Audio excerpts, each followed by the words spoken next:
To my class. আজকে আমরা article সম্পর্কে জানবো। তো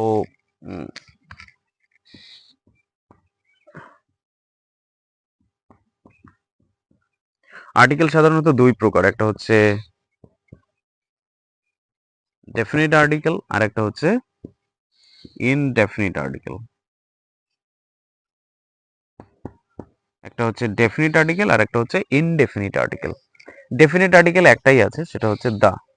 দা শিখে নেব, একদম সহজে আমরা শিখে নেব। টি বা টা লিখলাম এক জায়গায়, আরেক জায়গায় লিখলাম ধর্ম, একটা লিখলাম সংখ্যায় একটি আছে এমন জিনিস। সংখ্যায় একটি আছে এমন জিনিস হয়ে গেল। তাহলে আমাদের দা কোথায় কোথায় বসে আমরা দেখে নেবো। তাহলে টিটা, এর থেকে আমরা কি বুঝলাম? টিটা অর্থাৎ যদি কোনো শব্দের শেষে যদি টিটা থাকে, এখানে লিখে দিয়েছি টিটা, অর্থাৎ যেমন গাছটা, মানুষটা, তাহলে আমরা দা বলবো। যেমন গাছটি, দ্য ট্রি। মানুষ, মানুষটি, তখন কি হবে? The man. গরুটা, দ্য কাউ। ছাগলটি, তাহলে দ্য গোট। এরকম করে আমরা বলতে পারবো। আর বিশেষ ধর্ম, যেমন হিন্দু, দ্য হিন্দু। মুসলিম হলে দা মুসলিম, দা খ্রিস্টান। তাহলে ধর্ম বোঝালে দা বসছে। তাহলে এই তিনটে জিনিস খেয়াল রাখলেই ক্লিয়ার হয়ে যাবে ডেফিনিট আর্টিকেল দা। আর সংখ্যায় একটি আছে, যেরকম সূর্য আছে, চাঁদ আছে, তাহলে সূর্য কি হবে? তাহলে দা সান হবে, দা মুন হবে। এইভাবে আমরা করে নেবো, খুব ইজি। তাহলে ডেফিনিট আর্টিকেল একটাই আছে, দা। এবং এবং কখন দা বসাতে হবে সেটা সম্পর্কে আমরা জানলাম। টিটা থাকতে হবে কোনো শব্দের শেষে, যেমন গাছটি, মানুষটি, হরিণটি, ছাগলটি, এরকম কিছু বোঝালেই তার আগে দা বসিয়ে দিলে হয়ে যাবে। যেমন the goat, the tiger, the man, the elephant. তারপরে ধর্ম হচ্ছে, কি আছে? ধর্ম, যে কোনো ধর্ম বোঝাতে দ্য খ্রিস্টান, দ্য মুসলিম। এইভাবে কিন্তু আমরা দা আর্টিকেলটা আমরা কিন্তু করতে পারবো। সংখ্যা একটি আছে, দা সান, দা মুন, এইভাবে করতে পারবো। আর ইনডিফিনিট আর্টিকেল সম্পর্কে আমরা জেনে নেবো। কোনো ডিটেলসে যাওয়ার দরকার নেই, খুব ইজিলি আমরা শিখে যাব। কোনো রকমের রুলস আমরা কিন্তু দেখে নেব। তাহলে ইনডিফিনিট আর্টিকেলে কি রয়েছে? ইনডিফিনিট আর্টিকেল হচ্ছে দুটো আছে, একটা হচ্ছে অ্যান আছে আর একটা হচ্ছে এ আছে।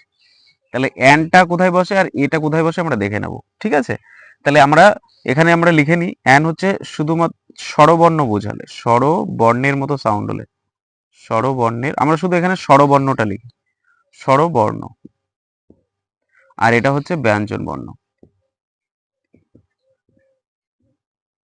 ব্যঞ্জন বর্ণ। এখন প্রশ্ন হতে পারে কি রকম স্বরবর্ণ, ব্যঞ্জন বর্ণ?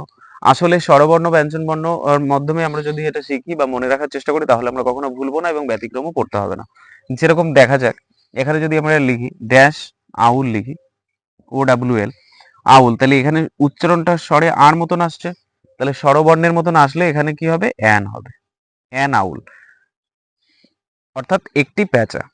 এখানে যদি এখানে ভয়েল দিয়ে শুরু হোক বা কনসোনেন্ট দিয়ে শুরু হোক সেটা ইম্পর্টেন্ট নয়। এখানে সাউন্ডটা যদি স্বরবর্ণের মতন হয় তাহলেই কিন্তু অ্যান হবে। যেমন এখানে যদি আমি লিখি ওয়ানেস্ট, HONEST, এটা কিন্তু ভয়েল দিয়ে শুরু হয়নি, তারপরেও কিন্তু এর উচ্চারণটা অনেস্ট, ও আসছে, তাই এখানে অ্যান হবে। যদি এক্ষেত্রে আমরা ভয়েলের আগে অ্যান বসে বা কনসোনেন্টের আগে এ বসে এরকম ভাবে পড়তাম, তাহলে এই ব্যতিক্রমের একটা মিলতো, একটা মিলতো না, কেননা এটা কনসোনেন্ট দিয়ে শুরু হয়েছে। কিন্তু এক্ষেত্রে স্বরবর্ণ দিয়ে যদি আমরা শিখে রাখি বা জানার চেষ্টা করি, তাহলে কিন্তু দুটোই কারেক্ট, কেননা আউলে আ আসছে এবং অনেস্টে ও আসছে। সো বোথ আর কারেক্ট। সো সো আমরা এইভাবে জানার চেষ্টা করব। তাহলে অ্যান কোথায় বসে আমরা দেখে নিলাম, যে যদি স্বরবর্ণের মতন সাউন্ড হয় তাহলে সেখানে অ্যান বসবে, এবং ব্যঞ্জন বর্ণের মতন সাউন্ড হয় মানে হচ্ছে এখানে আমি যদি দিই ড্যাশ ক্যাট লিখতাম, এখানে ক্যাট কর মতন আসছে, কটা ব্যঞ্জন বর্ণ, তাহলে এ ক্যাট হবে। এরকম করে কিন্তু আমরা বেশি এক্সাম্পলস দিচ্ছি না, কেননা বেশি এক্সাম্পলস দিলে ভিডিওটা বড় হয়ে যাবে, তোমরা কোথাও না কোথাও তোমাদের ইন্টারেস্ট হারিয়ে ফেলবে। So I think this is enough. আশা করি ক্লাসটা তোমাদের সকলের ভালো লেগেছে। তো এরপরে আরো এক্সাইটিং ক্লাসটা, আরো এরকম এক্সাইটিং ক্লাস পাওয়ার জন্য চ্যানেলটা সাবস্ক্রাইব করে পাশে থাকো।